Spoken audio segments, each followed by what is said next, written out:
Ladies and gentlemen, I want to tell you a story. Have you ever met one of these people who is so ordinary in one sense, but at the same time is extraordinary?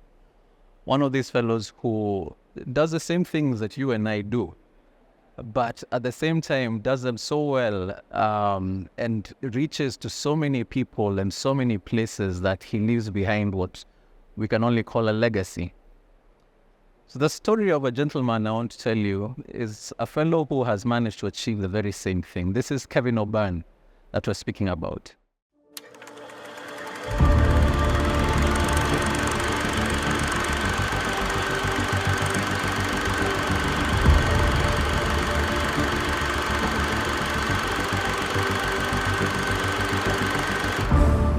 He was born in Galway in 1934. Years later, his path would take him to what we now know as the University of Galway. In his time was called the National University of Ireland. The course that he took, the course that he excelled in, was none other than civil engineering.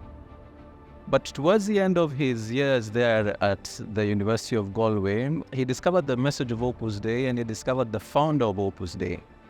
And the founder of Opus Dei instilled in this young man a new dream and a new passion. Kevin, who had been a sportsman, always aiming for more and always beginning again in all his adventures and all his ambitions, took this dream and took this message of Saint Josemaria. This time, his sights and his paths led him to a nascent nation on the eastern coast of Africa called Kenya. He landed in Nairobi on Monday, 25th August 1958, where together with his young friends began on an adventure where they would not just be practicing their professions, but would begin what we now know as Strathmore University. But all of these passions were with people, the young Kenyans that he met coming from half across the country to pursue an education here in Strathmore. And Kevin spent time with them, not just in class, teaching them, lecturing them, helping them achieve their greatest marks in the different units that they were pursuing in those days, but even by mentoring them one-on-one, coaching them on the field.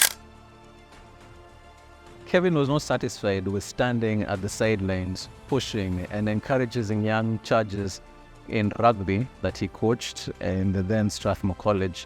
He was not satisfied with walking them up and down the paths of the then college, mentoring them week after month after year. He himself tried to put these ideas, these ideals in his own life, in his own work as a civil engineering. Many of the buildings that you will find in the cityscape of Nairobi to this day went through his hands. He worked on those papers on his desk for hours. Kevin O'Byrne managed to get that formula right, that balanced the ordinary things that we all do in our day-to-day lives with an extraordinary finesse, with a spirit of triumph, a spirit of humility, a spirit of discipline, and a spirit of a real concern for the people he was working with, whether as their teacher, whether as their coach, whether as his colleagues in the office. And he has left behind a very rich and very fertile legacy. You and I are enjoying that legacy today. Let us celebrate him together, you and I, and all of us who are watching from afar.